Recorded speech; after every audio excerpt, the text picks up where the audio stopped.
Hello students, Jyoti Doval this side. Today I am going to teach you lesson 10 export quality from the book New Oxford Modern English class 7, which is written by Leena Dhingra.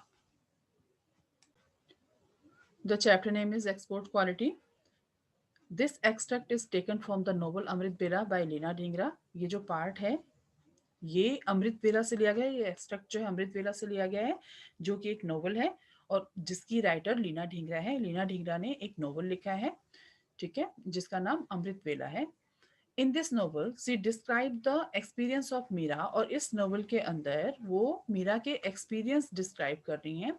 Who has return to India after living in England for many years. जो इस novel का main character है वो मीरा है, और मीरा बहुत सालों बाद इंग्लैंड से वापस इंडिया लौटी हैं। ये जब छोटी थी तो अपने इनके पेरेंट्स जो इनको यूरोप ले जाते हैं, इंग्लैंड ले जाते हैं, वहाँ पर इनकी शादी इंग्लिश मैन के साथ हो जाती है और ये बहुत साल वहाँ पर रहने के बाद भारत वापस आती हैं।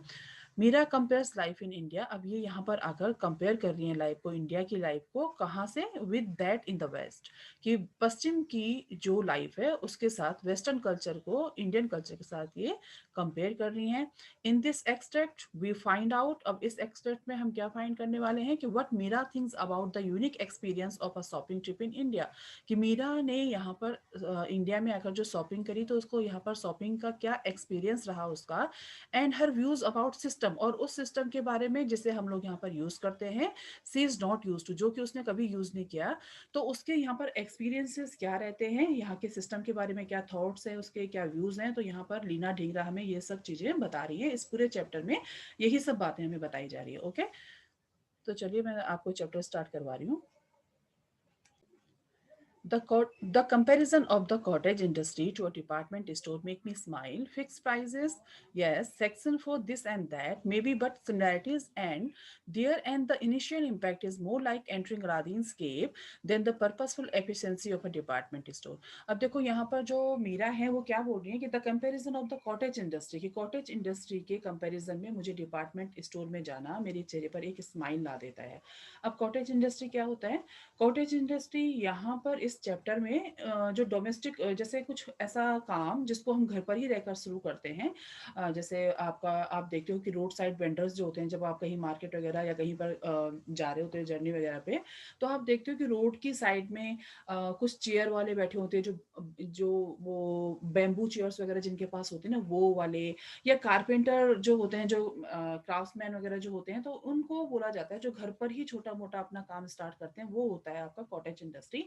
लेकिन यहाँ पर इस चैप्टर में डिपार्टमेंट स्टोर की बात हो रही है। किसी डिपार्टमेंट स्टोर मतलब मॉल, ठीक है, तो अगर किसी मॉल की बात हो रही है तो यहाँ पर कॉटेज इंडस्ट्री से मीनिंग यहाँ पर जो लोकल शॉप्स होती हैं, लोकल मार्केट की छोटी दुकानें जो है उनसे है। तो मीरा यहाँ पर कह रही है कि छोटी दुकानों से जो कॉटेज इंडस्ट्री है उसके मुकाबले में मेरे चेहरे पर डिपार्टमेंटल स्टोर पर जाकर एक स्माइल आ जाती है। क्यों होता है ऐसा? क्योंकि वहाँ पर क्या होता है, फिक्स प्राइसेस होते हैं, फिक्स प्राइस होते हैं वहाँ पे। और क्या होता है, yes, section for this and that, अलग अलग चीज़ों को वहाँ पे हर चीज़ का अलग अलग सेक्शन बना होता है। जैसे आप मॉल में जाते हो तो देखते हो ना, वहाँ पर लेडीज सेक्शन अलग होता है, जेंट्स सेक्शन अलग होता है, किड्स सेक्शन अलग होता है, ग्रोसरी अलग होता है ना। तो वहाँ पर हर तरह की चीज़ें आपको मिल जाती है और अलग अलग सेक्शन में होती है, तो आपको ज़्यादा वहाँ पर ढूंढना नहीं पड़ता। और लोकल मार्केट में अगर आप एक चीज़ लेना है तो आपको अलग मार्केट में जाना पड़ेगा, दूसरी चीज़ लेने के लिए आपको दूसरी मार्केट में जाना पड़ेगा। और मॉल के अंदर आपको सारी चीज़ें एक साथ एक ही बिल्डिंग में मिल जाती हैं, सारी की सारी चीज़ें। और इसीलिए वो यहाँ पर बोल रही हैं कि एक मॉल के अंदर जाना ऐसा लगता है जैसे हम किसी अलादीन की केव में घुस गए हैं, हम किसी अलादीन की गुफा में चले गए हैं। अब क्यों बोल रहे हो ऐसा यहाँ पर? क्योंकि एक बड़ी सी बिल्डिंग के अंदर जब आप एंटर कर रहे होते हो तो वहां पर देखो वेलकम करने के लिए आपको गार्ड वगैरह होते हैं, ठीक है। तो अब नॉर्मल शॉप में आप जाओगे तो आप जाओगे, अपनी शॉपिंग करोगे और वापस आ जाओगे, आपको वहां पर कोई नहीं पूछेगा ऐसे कि आपको वेलकम करने के लिए कोई खड़ा है। लेकिन मॉल में आपको हर शॉप के बाहर आपको गार्ड मिल जाएंगे वेलकम करने के लिए, है ना। तो वहाँ का एक एक्सपीरियंस जो होता है वो वहाँ की शॉपिंग को बोला गया पर्पसफुल एफिशिएंसी। मतलब वहाँ की शॉपिंग पर्पस क्या है मॉल में जाने का या मार्केट में जाने का? शॉपिंग करने का। लेकिन मॉल में आप लोग वैसे भी चले जाते हो घूमने के लिए, जब घूमने जाओगे तो कुछ ना कुछ चीज़ वहाँ पर पसंद आती ही है, तो वो शॉपिंग आप लोग वहाँ पर करते ही हो, ठीक है। तो यहाँ पर यही बोला गया कि एक बड़ी सी बिल्डिंग के अंदर घुसना, उसी को बोला गया कि अलादीन की गुफा में, ऐसा लगता है कि अलादीन की केव में हम लोग चले गए हैं। और किसी भी मॉल में देखो उसको इतना अट्रैक्टिव बनाया जाता है, इतना वहाँ पर डेकोरेशन वगैरह किया जाता है। जैसे फेस्टिव सीजन में आप चले जाओ तो आपको बहुत बहुत ही अच्छा वहाँ पर घूमने के लिए। शॉपिंग ज़रूरी नहीं है कि आपने करना है, आप वैसे ही घूमने चले जाते हो मॉल वगैरह में, ठीक है? तो यहाँ पर वो सारे एक्सपीरियंसेस अपने वो यहाँ पर शेयर कर रही हैं हमारे साथ, और सब चीज़ें हमें बता रही है, कंपैरिजन बता रही है मॉल का और जो लोकल शॉप्स हैं उनका, ठीक है? अब देखो नेक्स्ट पैराग्राफ में क्या बोल रही हैं वो। The entrance lobby in keeping with the prevailing spirit of the wedding season is an ostentatious display of gold glitter, color and craftsmanship, a mixture of old and new, past and present. अब देखो यहाँ पर वो बोल रहे हैं कि जैसे आप वहाँ पे एंट्रेंस लॉबी में एंटर करते हो, जो वहाँ की एंट्रेंस लॉबी होती है, वहाँ पर जाकर ऐसा लगता है कि आप यहाँ पर कोई वेडिंग सीजन चल रहा है, कि कोई वेडिंग वगैरह में जैसे डेकोरेशन होता है वैसे ही वहाँ पर डेकोरेट किया गया है चारों तरफ से। अब ऑस्टेंटेशियस मतलब आर्टिफिशियल, ठीक है? तो वहाँ पर जो डिस्प्ले है उसको पूरा जो है गोल्ड ग्लिटर से सजाया गया है, सुनहरे जो है ग्लिटर वहाँ पर लगाए गए हैं, और बहुत सारे वहाँ पे कलर एंड क्राफ्ट्समैनशिप क्या होता है, जैसे जो अर्थन पॉट्स वगैरह होते हैं ना पुराने जमाने के, जो जैसे वर्तमान से रिलेटेड और अतीत से और नए और पुराने के पुराने जमाने के अर्थन पॉट्स वगैरह वहाँ पर सजा कर रखे हुए हैं। और ये सारी की सारी चीज़ मिक्सचर हैं, वो सारा वो पुराना नया, ठीक है? तो सब मिक्सचर है, वहाँ पर मिक्स किया हुआ है सबको। Elaborate wedding saree in red and deep pinks and ornate antique palanquin hiding a veil and deck up bride. अब एक वहां पर सुंदर सजी हुई पालकी रखी हुई है, जिसके अंदर ऐसा लग रहा है कि red and dark pink colour की साड़ी पहने हुए घूंघट में जैसे छुपी हुई एक दुल्हन बैठी हुई है उसके अंदर, ठीक है?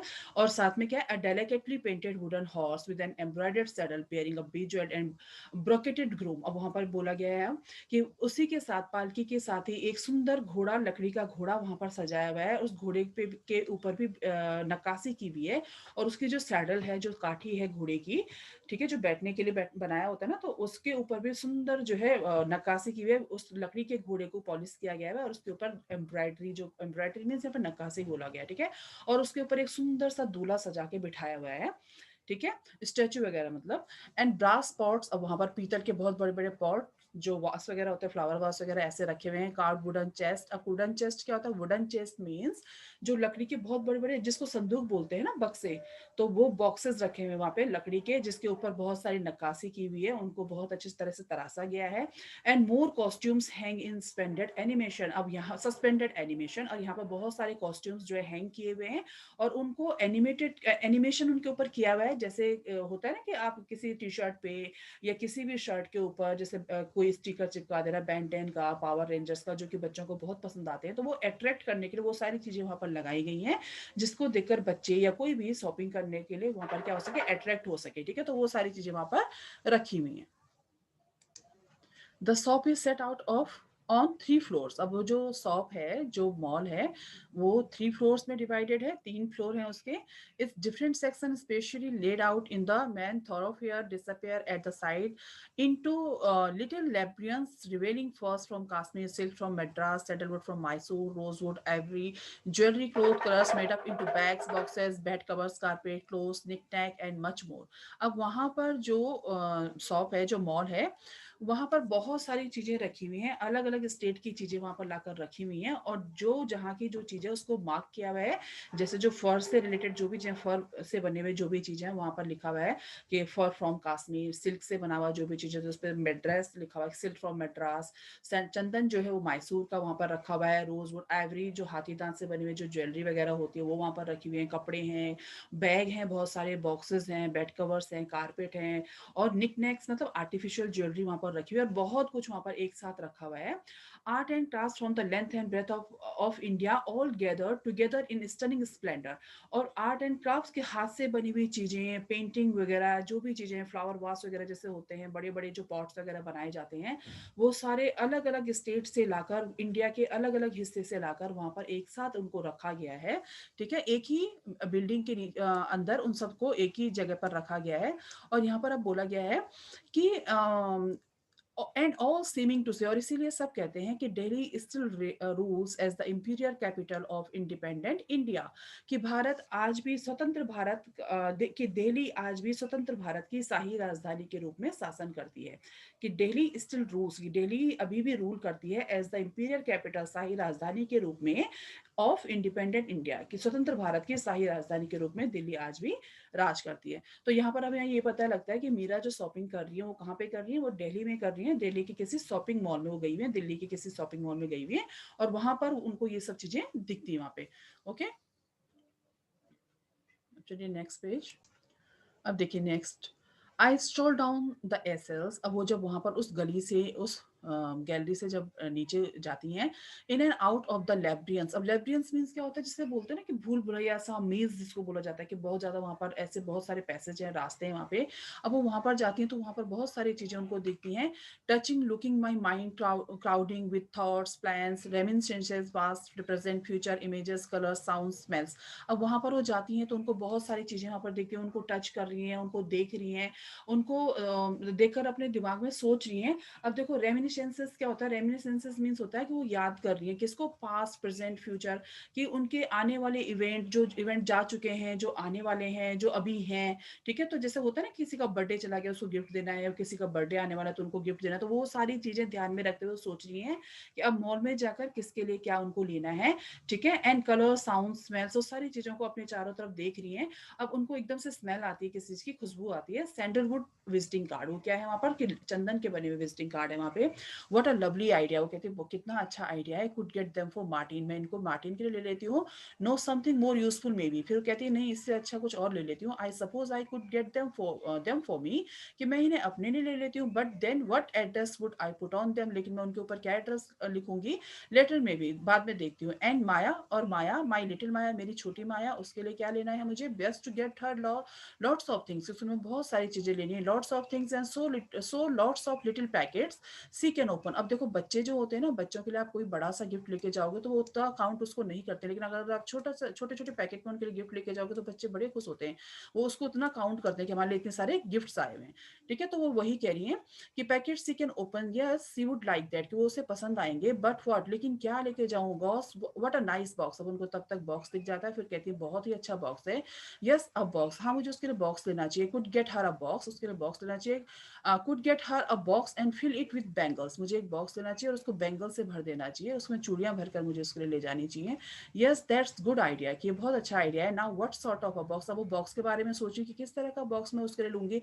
एन इनलेट बॉक्स, की कोई जड़ा हुआ बॉक्स, जिससे क्लच वगैरह होते हैं ना, कि उसके ऊपर बहुत अच्छे से जैसे वो मीनाकारी वगैरह और सीक्वेंस वगैरह का काम होता है, उस तरह का सैंडलवुड की चंदन का लेक्योर्ड, अब लेक्योर्ड होता है जैसे पेंट किया हुआ कोई बॉक्स। ठीक है, लेदर की, लेदर का या क्लोथ का। ठीक है, कार्ड जैसे नक्काशी वगैरह की हुई होती है उस पर, पेंटिंग वगैरह इस तरह का, या ऑल सॉर्ट्स ऑफ बैंगल। अब वो बैंगल के बारे में सोचती कि बैंगल किस तरह की लूँ, सिल्वर बैंगल लूँ, ब्रास बैंगल्स लूँ, एनिमल बैंगल्स लूँ। एनिमल्स मीन्स होता है जैसे मीनाकारी वाला जो डिजाइन वगैरह कुछ बना हुआ था। लेकर अब कोई पेंटिंग जिसको होती है ना, सिंपल चूड़ी जो पेंट की हुई होती है, बोन बीडेड जो हाथी दांत से बनी हुई है, हड्डी से से बनी हुई, ऐसे बीड्स जिस पे लगे होते हैं, ग्लास ग्लास ग्लास बैंगल्स या फिर कांच की चूड़ियां। वो कह रही है यहाँ पर कि मैं उसके लिए क्या लूँ। अब स्टेज से वो ऊपर जाती है वहां पर कि चूड़ियां वगैरह देखने के लिए, सीढ़ियों से ऊपर जाती हैं। अपस्टेयर्स लेट्स सी, कि ऊपर चलकर देखती हूँ। बेंगल्स फर्स्ट अपस्टेयर, कि बेंगल जो है पहली ही सीढ़ियों से ऊपर जाकर वहां पर हैं। ओ माय गुडनेस, अब वो देखती हैं उनको कि दो लिटिल ब्रॉकेट पर्स, अब उनको वहां पर जाती हैं तो उनको ब्रॉकेट पर्स वहां पर दिख जाते हैं। ब्रॉकेट मतलब जिसके ऊपर जड़ा हुआ काम जड़ा हुआ होता है। ठीक है, एंड जैसे होता है ना क्लच वगैरह या कुछ इस तरह से, तो वो वही चीजें यहाँ पर फिर बोल रही हैं। She would love one of those, कि उसे वो चीजें पसंद आएंगी, वो बहुत पसंद आएंगे उसे ये पर्स। मस्ट गेट वन, कि मुझे लेना चाहिए एक, और टू में भी, और दो, एक या दो तो मुझे ये लेना ही चाहिए। अब वो वहां पर जब जाती हैं, उनको ब्रॉकेट पर्स जब देखती हैं, तब उनके ऊपर जो डिजाइन होता है तो उसको एक्सप्लेन कर रही है अब हमारे साथ वो। That mango motive very old, अब उसके ऊपर जो डिजाइन बना हुआ है, तो मैंगो मोटिव मीन्स होता है डिजाइन, मोटिव। ठीक है, अब वो जो पर्स है उसके ऊपर अंबियां बनी हुई छोटी छोटी, आपने देखा होगा लेडीज सूट पे या साड़ी पे या स्कार्फ मफलर पे आपको ये छोटी छोटी अंबियां बनी हुई दिखती हैं, तो उनको बोल रही है लेकिन ये बहुत पुराना डिजाइन है, वेरी ओल्ड, बहुत पुराना डिजाइन है ये।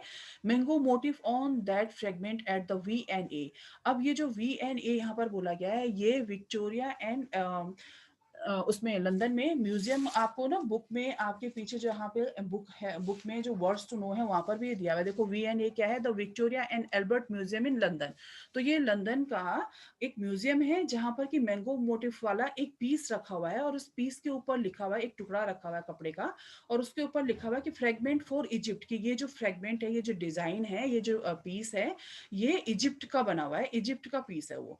ठीक है, अब वो यहाँ पर क्यों बोल रही है, कि इसलिए बोल रही है क्योंकि मैंगो मोटिव डिजाइन जो है ना, जब बहुत सालों पहले जब यहाँ पर कॉटन इंडस्ट्री को स्टार्ट किया गया था, कॉटन का कपड़ा जब यहाँ पर बनना स्टार्ट हुआ था, कॉटन इंडस्ट्री से भी पहले जब यहाँ पर कॉटन का कपड़ा बनाया जाने लगा था, तो उस समय ब्रिटिश रूल यहाँ पर था, अंग्रेजों का शासन था।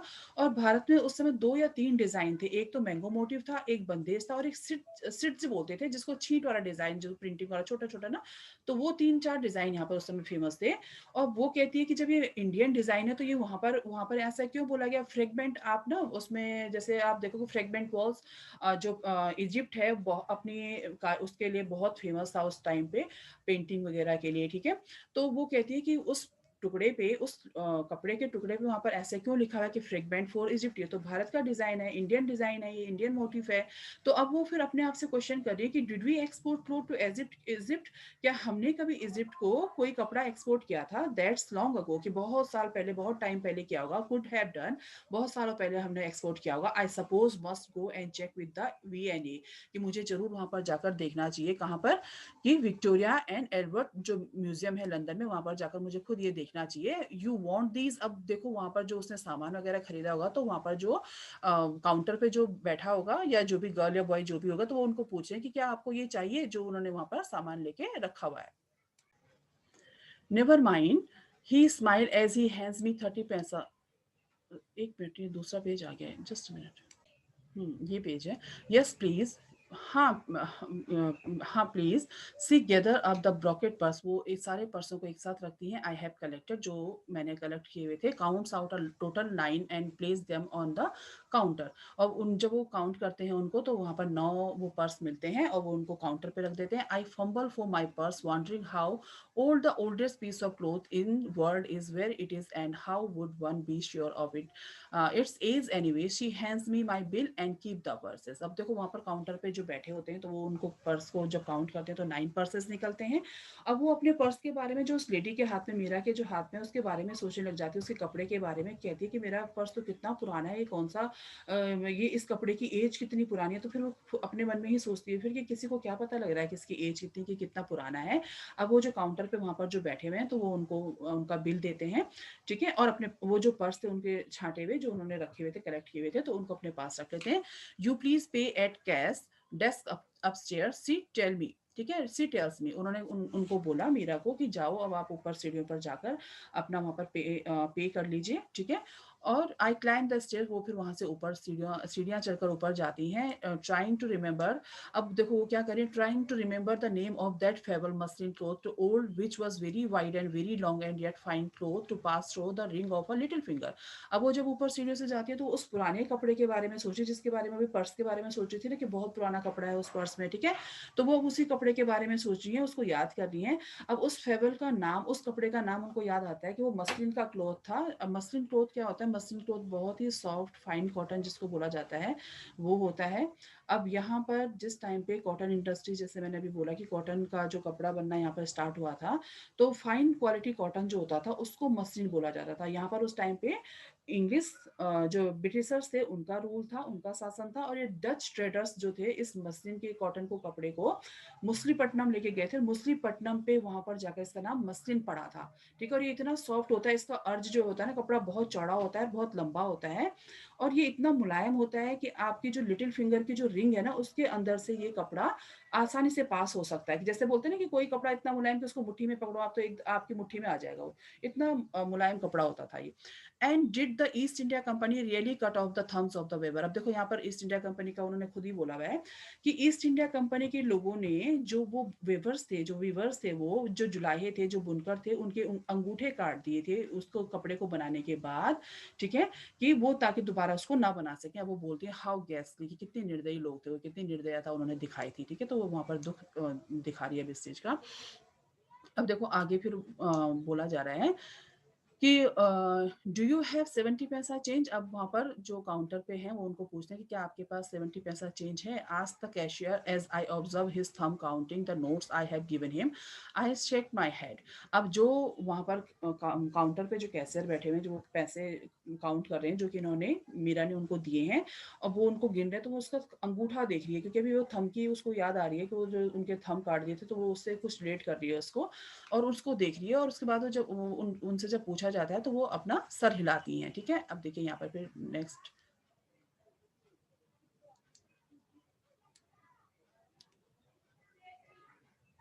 अब देखो यहाँ पर नेक्स्ट पेज पे, नेवर माइंड, अब वो बोलती हैं फिर कि वो जब वो उससे पूछते हैं कैश के लिए तो वो बोलते हैं never mind, he smile as he hands me 30 पैसा इन स्टैम्प। अब वो स्माइल करते हैं और इनको जो है 30 पैसे के स्टैम्प्स दे देते हैं। But these are, what do I do with these, अब वो कहती है कि ये क्या है, मैं इनका क्या करूंगी। दे आर स्टैम्प, वो कहता है वो ये स्टैम्प है। ही टेल्स मी, वो कहता है कि ये स्टैम्प है। I can see they are stamp, मुझे पता है कि ये स्टैम्प है, मैं देख सकती हूँ। आई से इट बिट इरिटेटली, वो इरिटेट होकर ये उनको आंसर करती है। Good, he returns, you may now collect your parcel at delivery counter down stair. He smile disarmingly, अब वो उनकी तरफ मुस्कुराते हुए बोलता है कि अब आप नीचे जाइए और अब आपका जो पार्सल है उसको कलेक्ट कर लीजिए। ठीक है, अब नीचे सीढ़ियों से जाकर उसको अब नीचे जाना है, तो अब वो थोड़ा सा फिर उसको एक्चुअली वो थोड़ा सा ना ये सब चीजें देखकर परेशान हो रही थी। डाउन स्टेयर इन अनदर क्यों, वो कहती है दोबारा से नीचे जाकर फिर क्यों में लगना पड़ेगा। As I stand in it and observe that not absolutely everyone stick to the rules, अब जब वो वहां पर खड़ी थी तो वो देखती हैं कि लोग जो है ज्यादा रूल फॉलो नहीं कर रहे हैं। आई रिफ्लेक्ट अबाउट सिस्टम, वो इसी सिस्टम के बारे में जो है थोड़ा सा चिढ़ जाती हैं। What kind of a system is this, ये किस टाइप का सिस्टम है। ये क्यू में लोग ऐसे अपनी मर्जी से चले जा रहे हैं कि क्यू में तो कोई है ही नहीं। A bit of an in between system and neither here not there system, अब वो कहती है कि ये कैसा सिस्टम है जो कि लोग ऐसे ही चले जा रहे हैं। The kind of system you are use to, कैसा सिस्टम आप लोग फॉलो कर रहे हो। आई कलेक्ट माई पार्सल, उसने अपना पार्सल कलेक्ट किया। Having decide to try my luck in the system of the open bazaar, अब उसने इन सब चीज़ों से चिढ़ कर के वहां पर ऊपर से चीज़ें पसंद करके लाओ, फिर नीचे जाके पे करो, फिर ऊपर से अपना गिफ्ट कलेक्ट करो। तो वो ये सब चीज़ें देखकर ना थोड़ा सा चिढ़ जाती है, इरिटेट हो जाती है, और वो अपना लक जो है वो सोचती है कि मैं ओपन मार्केट की तरफ जाती हूँ तो वहां पर ये सब चीज़ें नहीं करनी पड़ेगी। As I go I notice the section for shoes and sandals close by, I hesitate for only a few seconds. As I remember I will choose down stair, pay up stair, collect down stair and the system is too complicated for me. अब वो वही सोचती हैं कि मैं बाहर जाती हूँ और वहां पर जो है मैं सैंडल और शूज जो लेने हैं वहां से लेती हूँ, फिर वो थोड़ी देर के लिए हेजिटेट करती है कि जाना चाहिए नहीं जाना चाहिए। बट वो जो कॉम्प्लिकेटेड सिस्टम है कि मुझे पहले ऊपर जाना है, फिर नीचे सीढ़ियों से जाना है, फिर वहां पर पे करना है, फिर ऊपर आके कलेक्ट करना है, तो वो इन सब चीज़ों से इरिटेट हो चुकी थी और इसलिए वो कह रही है कि नहीं बाहर जाना ही ठीक है। यहाँ पर बड़ा अजीब सा सिस्टम है। Complicated for me and outside, और बाहर की तरफ क्या है, the sun, the sugar cane juice, the street stall call, कि वहां पर सूरज की रोशनी है और शुगर जो गन्ने के जूस और शुगर केन जूस, जो आउटसाइड वेंडर जो होते हैं वो रोड साइड वेंडर्स वो वहां पर हैं। द स्ट्रीट स्टॉल, जो वहां पर रोड के किनारे जो स्टॉल्स वगैरह हैं वो आवाजें लगा रहे हैं, तो वो अट्रैक्टिव सा एक माहौल है बाहर की तरफ बजाय उस मॉल के। ठीक है, तो as I step out into the crowded street I follow a family, अब जैसे ही वो बाहर जाती है तो उसको रास्ते वगैरह तो यहाँ के पता नहीं है, तो वो किसी फैमिली का पीछा करते हुए उनके साथ चलते हुए उनके पीछे पीछे चल रही है। Family of four walking in front of me and so clearing the way for my free passage, अब वो रास्ता उन जो चार लोगों की फैमिली है उसके पीछे चल देती है और वहां से उसको रास्ता दिख जाता है। Soon they leave the cross the road, अब वो उसके बाद रोड क्रॉस करके चले जाते हैं। Abandoning me to parry my my own way down the street heading through the tourist shopper street, अब वो वहां पर अकेली रह जाती है उस रोड पर। अब वहां से जो है देखते हुए दुकानों को देखती हुई, okay, threading through the tourist, अब वो वहां पर देखते हुए चली जा रही हैं, वहां पर शूज वगैरह की चप्पल वगैरह की शॉप को देख रही हैं। The first one I find bear sign saying fix price, वहां पर एक बियर लटका हुआ है उस दुकान पे, उनको दिखता है और वहां पर लिखा हुआ है फिक्स प्राइस, तो उसमें देखकर रुक जाती हैं। आई स्टॉप एंड स्माइल, वहां पर उसको देखकर रुकती है, स्माइल करती है। The shopkeeper is quick to notice, और शॉपकीपर जो वहां पर है उनको नोटिस करता है और अब वो उनसे कहता है, ठीक है, please please you come in, की प्लीज अंदर आइए। ही कॉल्स इन इंग्लिश, उसने इंग्लिश में बात की उनसे। As I step in I wonder if there is a something different in my demeanour or dress, अब वो कह रही है कि वो मुझसे इंग्लिश में बात कर रहा है तो वो थोड़ा सा सोचती है कि मेरे पहनावे में या उसमें ऐसा कुछ इसको दिख रहा है कि इसलिए मुझसे इंग्लिश में बात कर रहा है। ठीक है, बट उसके बाद क्या होता है, ओके, अब वो कह रही है कि that makes him address me in English, कि वो मुझे देखकर जैसे मेरे साथ इंग्लिश में बात कर रहा है। And as the reading my thoughts, जैसे उसने मेरे दिमाग को पढ़ा या मेरी थॉट्स को पढ़ा या उनको समझा, तो ही कंटिन्यूज इन हिंदी, वो उसके बाद मुझसे हिंदी में बात करने लगा। As I enter the shop, जैसे मैंने उस शॉप के अंदर एंटर किया। What can I show you, please sit down, I walk around the shop looking at the chappals and decide on the traditional design in natural tan, अब मैं जैसे दुकान के अंदर जाती हूँ तो वो मुझसे पूछता है कि क्या चाहिए, लेकिन मैं जो है अपने आप आप उस दुकान में चारों तरफ देख रही हूँ चप्पल्स वगैरह, मुझे ट्रेडिशनल डिजाइन पे कोई चप्पल चाहिए। I want the set closer to my own skin colour, जो मेरी स्किन कलर को सूट करें। I sit down and the pull down a pile for me to try on. अब मैं जैसे ही बैठती हूँ तो वो एक बहुत बड़ा सा ढेर जो है, पाइल मतलब ढेर शूज का मेरी तरफ खींचता है और मुझे दिखाना स्टार्ट करता है। As I slip my feet in and out of them on inch them in, pull them out, he busily tells me that they are all fine and assure me that each and every one of them, अब वो उनको एक एक करके shoes दिखा रहा है, अब वो अपने पैरों में पहन रही है, कोई उन पे टाइट हो रहा है, कोई उन पे ढीला हो रहा है, ठीक है, तो वो सब चीजें वहां पर देख रही हैं। And so shrink and of them will somehow shrink or stretch in no time to become the perfect fit। अब कोई भी उन पे परफेक्ट फिट नहीं आ रही है, कोई छोटी है, कोई बड़ी है, कोई ढीली हो जा रही है। तो इन गुड ह्यूमर अब देखो यहाँ पर बोला गया है एग्जास्परेशन, ठीक है, तो अब वो ये सब चीजें देखती है। आई एक्सक्लेम, वो कहता है कि कोई बात नहीं, जैसे शॉपकीपर जो होते हैं, शूज शॉपकीपर जैसे जो होते हैं, जब आप कभी शूज लेने जाते हो, आप पर अगर कोई, आप कहते हो ना कि ढीला हो रहा है या टाइट हो रहा है, तो अगर टाइट आप बोलते हो कि टाइट है, तो वो बोलते हैं ना कि एक दो दिन पहनोगे तो थोड़ा सा स्ट्रेच हो जाएगा, खुल जाएगा। तो वो भी उसको वही बोलता है। तो वो कह रही है कि मैं बड़ा ही उसके साथ हैरानी के साथ उसको देखती हूँ और बोलती हूँ, but I don't want them to shrink in no time on stretch or whatever else they are supposed to do। वो कह रही है मेरे पास इतना टाइम नहीं है कि मैं इस जूते को पहनूं, फिर इसको जो है स्ट्रेच करूं, कि पहन देखूं, कि मैं तो ये चाहती हूँ कि what I want to do is, कि वो क्या चाहती थी कि मैं इस दुकान से बाहर निकलूं तो न्यू पेयर ऑफ शूज का खरीद कर मैं जाऊं। देखिए, what I want to do is take off my old one once now and walk out of this shop with a pair of new ones which fit, क्योंकि मैं यहाँ से अपनी पुरानी चप्पल यहीं पर छोड़कर एक नया पेयर पहनकर बाहर जाऊं आपकी दुकान से। वो शॉपकीपर को बोलती है कि मेरे पास इतना टाइम नहीं है कि मैं ये देखने के लिए बैठी रहूं यहाँ पे। वाई, क्यों नहीं, यस बिल्कुल ऐसे होगा जैसे आप सोच रही हो, ऑफ कोर्स। डोंट वरी, बिल्कुल चिंता मत करो। I have got another kind which will be just fine, मेरे पास दूसरे और भी हैं। I will just get them for them from the other shop, मैं दूसरी शॉप से उनको लेके आता हूँ। Let me get you a cup of tea, तब तक आप चाय पीजिए, while you wait. But I won't be very long, ठीक है, कि मैं ज्यादा देर नहीं करूंगा, तब तक आप चाय पिए, मेरा वेट कीजिए, मैं 2 मिनट में आया बस अभी। Sure enough, the sweet tea is not enough cool enough to drink before the returns laden with a high pile of boxes। अब मेरी चाय अभी ठंडी भी नहीं हुई थी, मैं पी ही रही थी, तब तक कोई बहुत सारा फिर एक बंडल लेके आ गया, एक ढेर लेके आ गया शूज का। This is very best, very fine, he say squatting down and opening up the box. उसने कहा कि बहुत ही अच्छे हैं, वेरी फाइन क्वालिटी के हैं, और वो नीचे बैठा और मुझे फिर शूज दिखाने लग गया। द वेरी फर्स्ट वन, जैसे उसने पहले ही शूज उनको दिखाया, आई ट्राई ऑन फिट्स, मैं उनको देखने लगी। It neither squeezes nor slip but just seats comfortably on my foot. अब वो ना तो छोटे हुए, ना टाइट थे, ना ढीले थे, बिल्कुल एकदम परफेक्ट फिट मेरे पैरों में वो बैठ गए थे, मतलब मेरे पैरों में परफेक्ट फिट थे वो। आई विल टेक दिस, मैं इनको ले लूंगी, या मैं मुझे ये चाहिए। They are much better than the other ones I say. उसने कहा कि जितने भी अभी तक आपने शूज दिखाया, उन सब में से सबसे अच्छे ये शूज मेरे को फिट आए हैं। Oh oh yes of course, कि बिल्कुल क्यों नहीं, क्यों नहीं।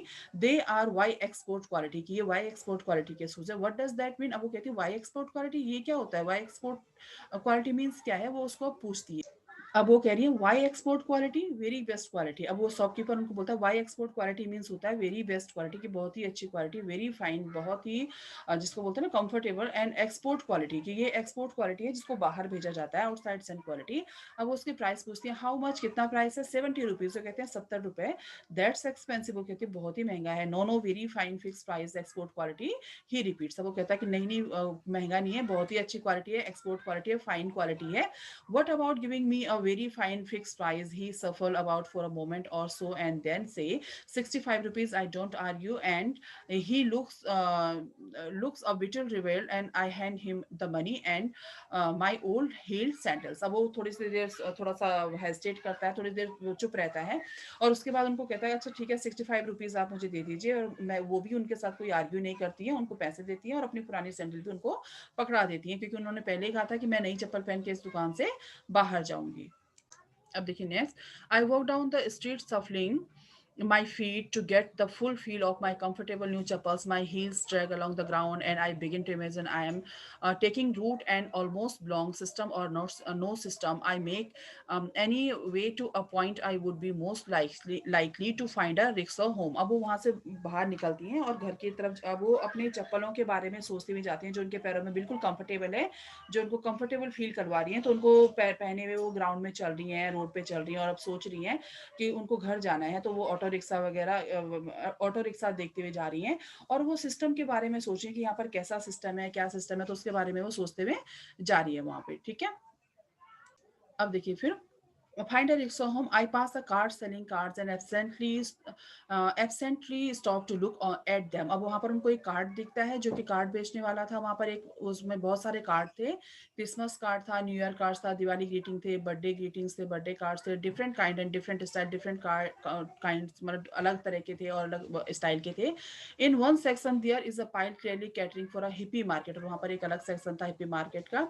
और वहां पर फिर क्या बोला गया, one of them a photograph, एक उनमें से एक फोटोग्राफ था जो कि colour in a colour shows a long figure. उसमें एक फिगर थी जो कि बहुत लंबी फिगर थी, walking of and away into a tropical sunset, जिसमें दिखाया गया था ट्रॉपिकल रीजन का जो सनसेट, ट्रॉपिकल सन को सनसेट होते हुए दिखाया गया था, कि सूरज को अस्त होते हुए दिखाया गया था, सनसेट होते हुए दिखाया गया था।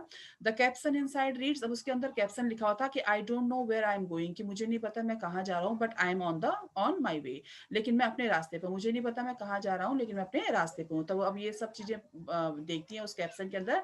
3 रुपीज से द मैन, वो कार्ड का वहाँ पे प्राइस पूछती हैं, वो उनको कहते हैं 3 rupees. I give them to him and take my card, वो उनको पैसे देती हैं और अपनी कार्ड लेके वहां से चली जाती हैं।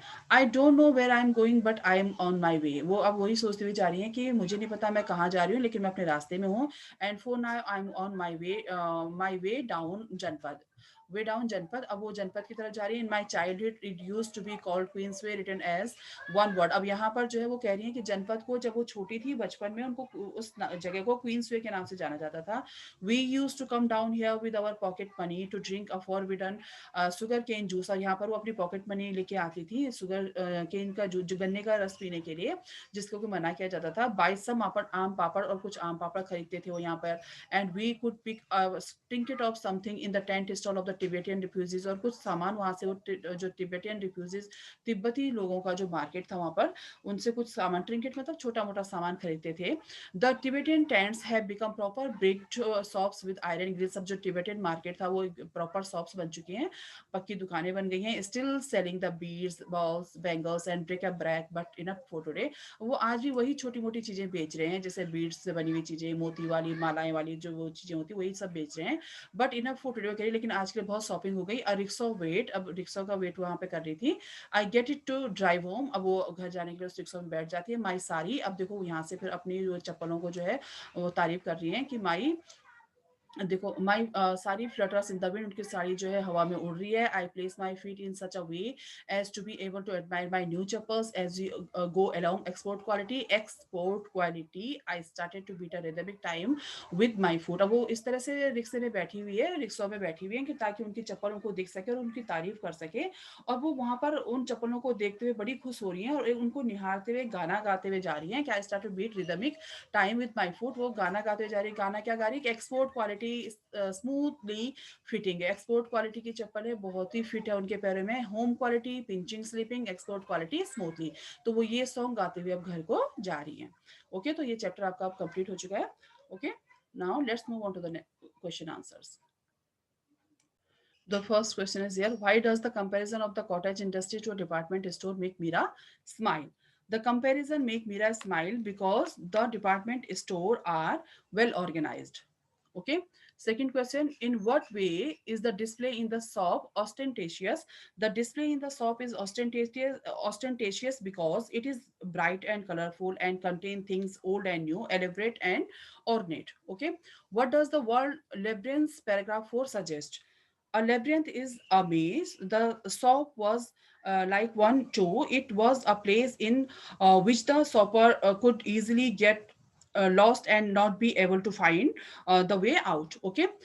Last question: what does Mira think about while she is wandering about in the Essels? कि while in the essence, Mira's mind is full with thoughts, plans, reminiscences, and image, color, sound, and smells. These thoughts are inspired by the things she can see around her. Okay, तो ये आपका chapter खत्म हो गया है, पूरा finish हो चुका है। क्वेश्चन आंसर से मैं यहाँ पे कंप्लीट करवा चुकी हूँ। Okay, bye bye.